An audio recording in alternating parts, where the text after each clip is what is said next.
अस्सलाम वालेकुम। आज हमें 9th क्लास फिज़िक्स में चैप्टर नंबर 2 का सब टॉपिक पढ़ना है, representation of vectors. Last time हमने पढ़ा था कि स्केलर्स क्या होते हैं, वेक्टर्स क्या होते हैं और ये किसकी टाइप्स होती हैं, स्केलर और वेक्टर। एक दरअसल फ़िज़िकल क्वांटिटीज़ की टाइप्स होती हैं बेटा, ठीक है। तो अब हमने पढ़ना है कि जो वेक्टर्स होते हैं उनको रिप्रेजेंट कैसे किया जाता है, उनकी रिप्रेजेंटेशन, उनको ज़ाहिर कैसे किया जाता है बेटा, ठीक है। तो अब हम देखते हैं कि किस तरह से इनको रिप्रेजेंट किया जाता है। तो जैसे कि हम स्केलर क्वांटिटीज़ के बारे में बात करते हैं कि उनको सिर्फ मैग्नीट्यूड चाहिए होती है। जैसे कि मैस, हम चावल लेने जाते हैं या चीनी लेने जाते हैं दुकान पे, हम कहते हैं 5 किलोग्राम चीनी दे दें, ठीक है। तो अब इसमें कोई ख़ास बात नहीं है, एक डिजिट है और एक यूनिट है बेटा, मैग्नीट्यूड है सिर्फ ये, ठीक है। तो इसकी रिप्रेजेंटेशन भी सिंपल तरीके से हो जाएगी, m = 5 किलोग्राम। इसी तरह अगर टाइम की बात करें, टाइम = 3 सेकेंड्स।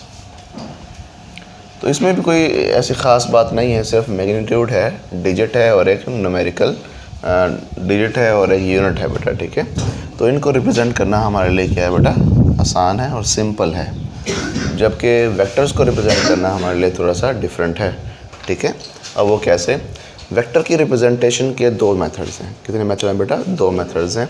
एक मेथड तो है on paper, 2 methods.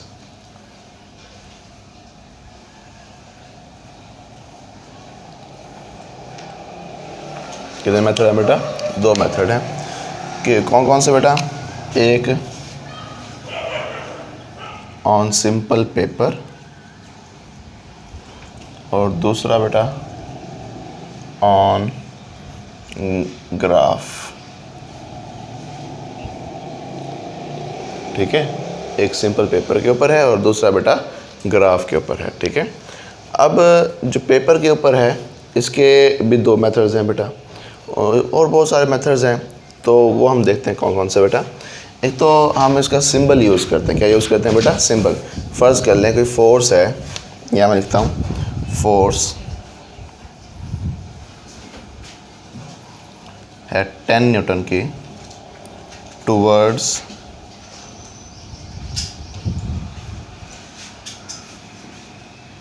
East, towards east. इस फोर्स को आपने रिप्रेजेंट करना है, लेट्स सपोज।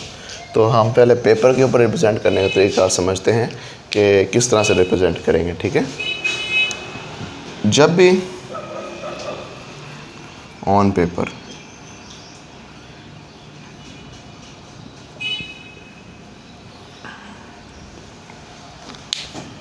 हम क्या करेंगे, जो आपका क्वांटिटी है उसका सिंबल यूज़ करें। क्या यूज़ करेंगे बेटा? सिंबल। सिंबल यूज़ करने का तरीका ये है, हमने इसे यूज़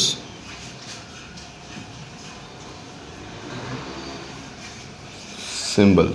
सिंबल यूज़ करना है आपने। सिंबल से मुराद कि फोर्स है तो उसके ऊपर एक F, उसका सिंबल है बेटा कैपिटल F, और उसके ऊपर लगा देंगे एक एरो, ऐसे, ठीक है। एक एरो हेड लगा देंगे। ये एरो हेड ये रिप्रेजेंट कर रहा है ये F कोई एक वेक्टर क्वांटिटी है बेटा। क्या है? F कोई वेक्टर क्वांटिटी है, ठीक है। इसी तरह अगर हम इसकी वैल्यू लिखना चाहें तो लिखेंगे 10 न्यूटन, समझ आ गई।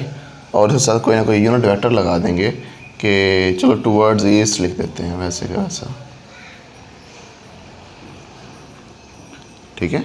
अब ये इसका सिर्फ और सिर्फ क्या है बेटा? मैग्नीट्यूड है, और ये ऐसी क्या है बेटा? डायरेक्शन है। क्या है बेटा? डायरेक्शन। हमने पहले पढ़ा था कि वेक्टर क्वांटिटी ऐसी क्वांटिटीज़ होती हैं जिनको रिप्रेजेंट करने के लिए magnitude as well as direction चाहिए होती है, रिक्वायर्ड होती है हमें। समझ आ रही है ना बेटा कि सिम्त किस सिम्त में फोर्स लग रही है।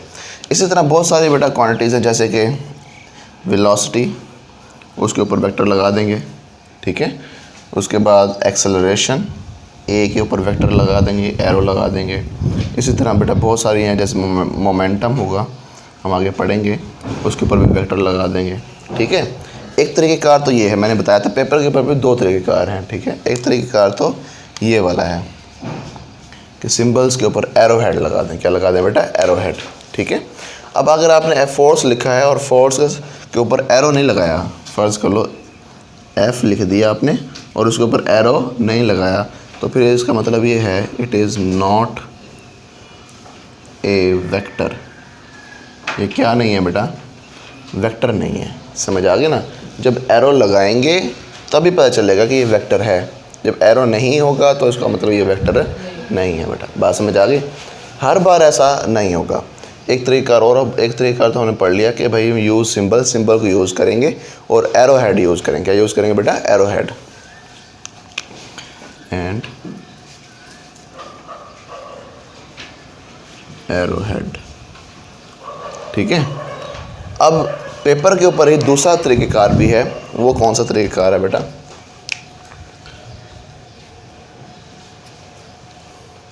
वो है जी यूज़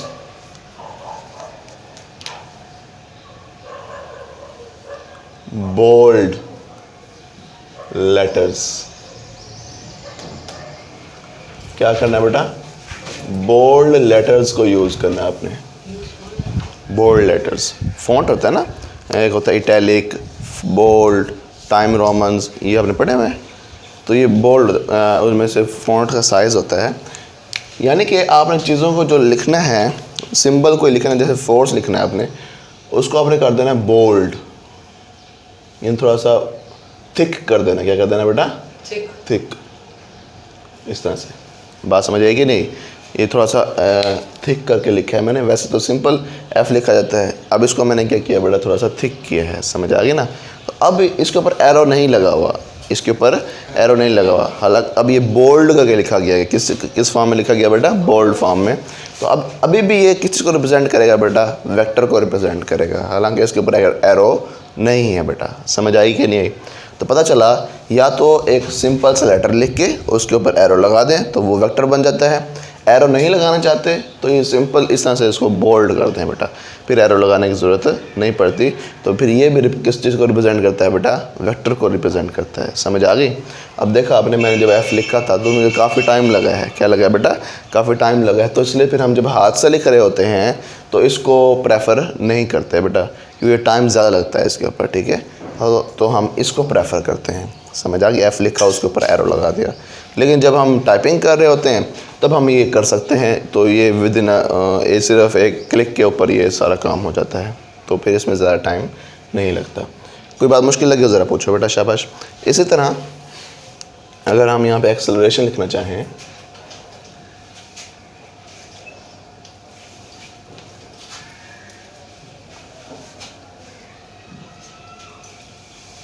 ठीक है, अब ये भी किसी को रिप्रेजेंट कर रहा है बेटा? वेक्टर को बेटा। हाँ, ए।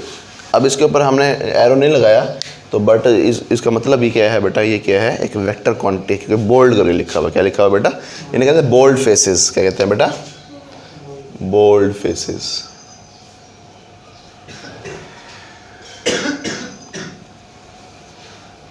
तो ये किसी को रिप्रेजेंट कर रहा है बेटा? रिप्रेजेंट्स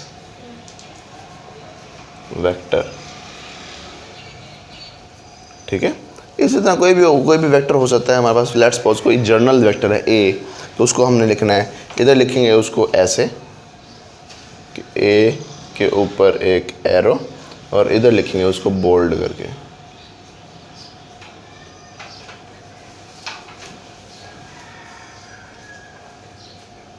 समझ आई ना बेटा? तो उसको हमने क्या कहते हैं? बोल्ड।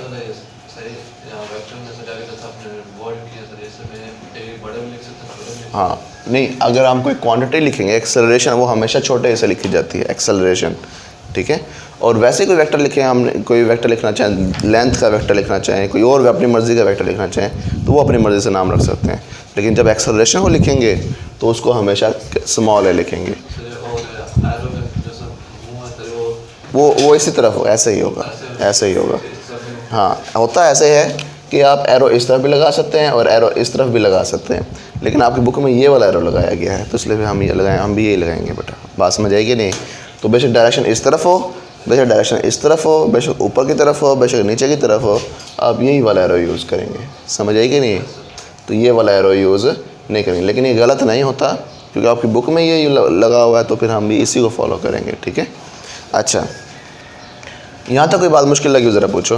तो रिप्रेजेंटेशन में हमने पढ़ा था 2 तरीके हैं, एक पेपर के ऊपर और एक ग्राफ के ऊपर। अब हम पेपर के हमने कहा था फर्दर 2 तरीके हैं, एक तो बेटा एरो लगाने वाला तरीक़ेकार है और एक क्या है बेटा बोल्ड लेटर यूज़ करने वाला तरीक़ेकार है। समझ आ रही है बेटा आपको?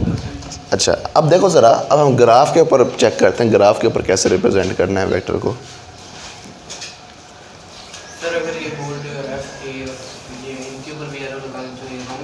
हाँ, नहीं लगाएंगे नहीं फिर इनके ऊपर, ताकि हम जो एक रिप्रेजेंटेशन है वही उसी को फॉलो करेंगे। जब बोल्ड करके लिख रहे हैं तो एरो की ज़रूरत नहीं है बेटा। जब आप बगैर बोल्ड ये लिखें, सिंपल फॉन्ट में लिख रहे हैं, तो फिर एरो लाजमी लगाएंगे बेटा। समझ आ गया ना? अच्छा, अब देखो, अब हम यो देखेंगे ग्राफ के ऊपर कैसे रिप्रेजेंट करते हैं। ग्राफ के ऊपर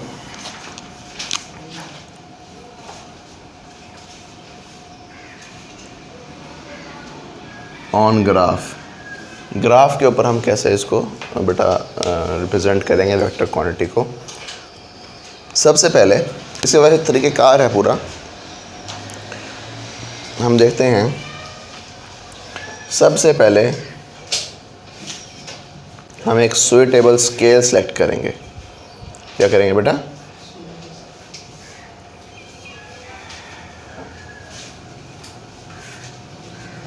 सुइटेबल स्केल सेलेक्ट करेंगे बेटा, ठीक है। स्केल से मुराद क्या है? फ़र्ज़ कर लें कि हमें एक वेक्टर ड्रॉ करना है और वो है फोर्स का वेक्टर और उसकी वैल्यू है 10 न्यूटन।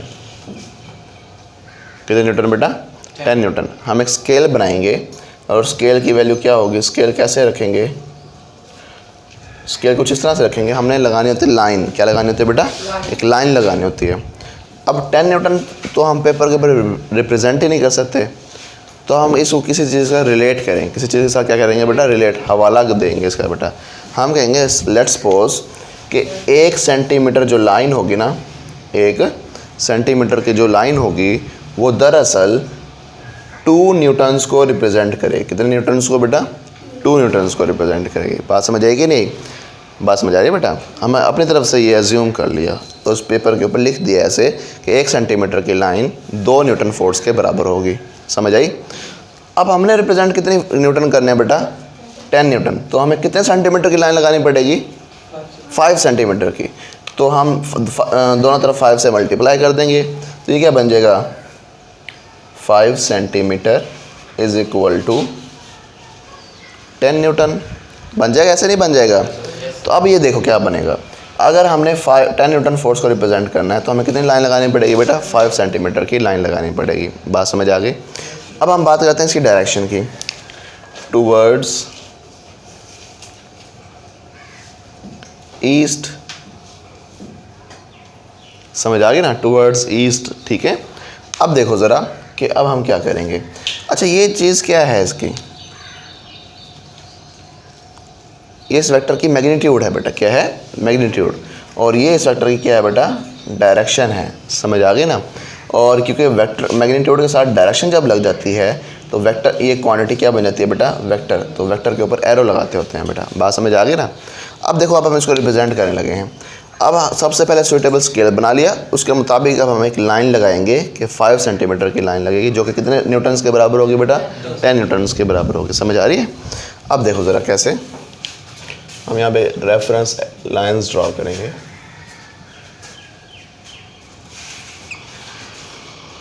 ठीक है, ये है ईस्ट, ये है नॉर्थ, और ये नीचे वाला होता है साउथ, और ये वाला होता है बेटा वेस्ट।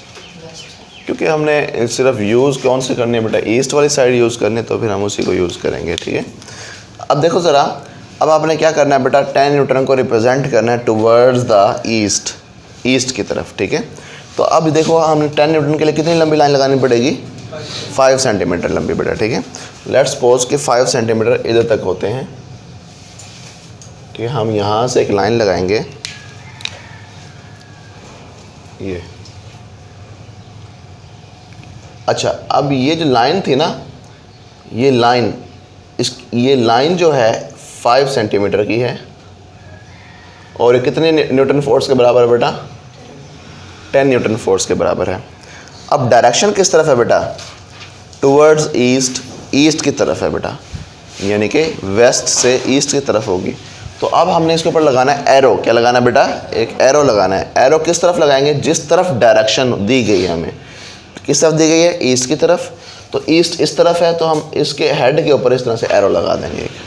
बात समझ आई कि नहीं, किसी को ये बात मुश्किल लगी हो ज़रा पूछो। अब देखो ज़रा, अब ये एक वेक्टर बन गया, क्या बन गया बेटा, ये एक वेक्टर बन गया। इस वेक्टर के दो हिस्से हैं, कितने हिस्से बेटा, दो। एक ये वाला हिस्सा, इसको कहते हैं टेल, इसको क्या कहते हैं बेटा, टेल। और इस एरो को कहते हैं एरो, इसको कहते हैं एरो हेड, सॉरी, इसको क्या कहते हैं बेटा, हेड, यानी एरो हेड कहते हैं इसको बेटा, ठीक है। अब टेल क्या काम करती है और हेड क्या काम करता है बेटा। टेल बेटा दरअसल मैग्नीट्यूड को डिफाइन करती है, किसको डिफाइन करती है बेटा, मैग्नीट्यूड। ये 10 न्यूटन इसका क्या था बेटा, मैग्नीट्यूड था। और ये टूवर्ड्स ईस्ट क्या है बेटा, इसकी डायरेक्शन है बेटा। बात समझ आ गई ना। तो जो आपकी टेल है वो दरअसल किस चीज़ को रिप्रेजेंट करेगी, मैग्नीट्यूड को। अगर टेल छोटी है तो फिर मैग्नीट्यूड स्मॉल होगा, अगर टेल लंबी है तो फिर मैग्नीट्यूड ज़्यादा होगा। अगर यही हमारे पास 20 सेंटीमीटर 20 न्यूटन की फोर्स होती तो हम लाइन कितनी लगाते बेटा, 10 सेंटीमीटर की लाइन लगाते, यानी टेल बड़ी हो जाती है बेटा। बात समझ आ रही है ना। तो टेल बड़ी हो जाती है तो फिर हम कहते हैं इसका मैग्नीट्यूड पहले से बढ़ गया है। समझ आई ना बेटा। तो अब हमारे पास जो लाइन है वो, क्योंकि फोर्स 10 न्यूटन की है, मैग्नीट्यूड 10 न्यूटन का है, तो 5 सेंटीमीटर की लाइन लगेगी। समझ आ गई ना। तो इसका मतलब टेल क्या है, इसकी छोटी है। अगर हमारे पास 6 न्यूटन की फोर्स होती तो फिर हमें कितने सेंटीमीटर की लाइन लगानी पड़ती, 3 सेंटीमीटर की। कितने सेंटीमीटर की बेटा, 3 सेंटीमीटर की। तो लेंथ इसकी और भी कम हो जाती है बेटा। बात समझ आ गई ना। तो जैसे जैसे मैग्नीट्यूड बढ़ता जाएगा टेल बढ़ती जाएगी, अगर जैसे जैसे मैग्नीट्यूड कम होता जाएगा टेल भी कम होती जाएगी। भाईजान बात समझ आ रही है आपको, आपको भी समझ आ रही है। अब देखो टेल किस चीज़ को रिप्रेजेंट करती है, टेल रिप्रेजेंट्स, मैं ऐसे लिख देता हूँ, मैग्नीट्यूड। बात समझ आ गई ना। टेल किसी को रिप्रेजेंट करता है बेटा, मैग्नीट्यूड को रिप्रेजेंट करता है। और हेड किसको रिप्रेजेंट करता है बेटा, डायरेक्शन को। किसको रिप्रेजेंट करता है बेटा, डायरेक्शन को रिप्रेजेंट करता है। समझ आ गई कि भाई अगर ये डायरेक्शन टुवर्ड्स वेस्ट होती तो फिर हम एरो इधर की बजाय, वेस्ट इस तरफ है तो इस तरफ एरो लगाते बेटा। समझ आ गई ना। तो इस तरह से हम इसको रिप्रेजेंट करते। कोई बात यहाँ तो मुश्किल लगी तो ज़रा पूछ लो बेटा, शाबाश। तो पता चला कि हम एक सिंपल एक वेक्टर को ड्रा करते हैं ऐसे। ये इसकी लेंथ होती है, यानी जिसको टेल कहते हैं हम। और ये इसका क्या होता है बेटा, एरो हेड। क्या होता है बेटा, एरो हेड। एरो हेड किसको रिप्रेजेंट करता है बेटा, हेड। और ये टेल, ठीक है। हेड जो रिप्रेजेंट करता है वो डायरेक्शन को रिप्रेजेंट करता है। और ये लेंथ ऑफ द वेक्टर जो है, यानी टेल की जो लेंथ है, ये किसी को रिप्रेजेंट कर रही है, मैग्नीट्यूड को बेटा। नहीं बात समझ आई। तो पता चला कि वेक्टर के रिप्रेजेंटेशन के 2 मेथड्स थे। एक था बेटा पेपर के ऊपर, एक था ग्राफ के ऊपर। तो पेपर के ऊपर फर्दर 2 मेथड्स थे बेटा। एक तो अपने सिंबल यूज़ करना था और एक एरो हेड लगाना था उसके ऊपर, ठीक है। तो हमने देखा था कि भाई कोई भी सिंबल लेके उसके ऊपर अगर एरो लगा देते हैं तो वो वेक्टर क्वांटिटी बन जाती है। क्या बन जाती है बेटा, वेक्टर क्वांटिटी बन जाती है। तो फिर हमने दूसरा मेथड देखा पेपर के ऊपर ही, बोल्ड लेटर वाला। बोल्ड लेटर से मुराद क्या, हमने उनको थोड़ा सा मोटा करके लिखना है बेटा, थिक फॉर्म में लिखना है बेटा। तो फिर वो भी वेक्टर को रिप्रेजेंट करते हैं। फिर ग्राफ के ऊपर हमने देखा कि हमने कहा सबसे पहले सूटेबल स्केल बनाएं। स्केल बनाने के बाद उसके मुताबिक आप उसकी लेंथ मुकर्रर करें, फिक्स करें, इतनी लेंथ के इतने न्यूटन के बराबर होगी। फिर आप उसके बाद एक रेफरेंस एक्सेस बनाएं, फिर एक लाइन ड्रा करें और एक एरो हेड लगाएं। तो फिर हमने कहा कि जो लाइन होती है वो टेल होती है और जो एरो होता है वो हेड होता है। तो टेल जो है वो मैग्नीट्यूड को रिप्रेजेंट करती है और हेड जो है वो डायरेक्शन को रिप्रेजेंट करता है। समझ आ गई ना। तो इसी तरह बेटा हमने इसके बारे में बात की कि वेक्टर बनाया, उसकी टेल की जो लेंथ है वो मैग्नीट्यूड है और जो हेड है वो क्या है, डायरेक्शन है बेटा। बात समझ आ गई या नहीं आई। If you have any question about the lecture you can ask freely in the comment section. अल्लाह हाफिज़।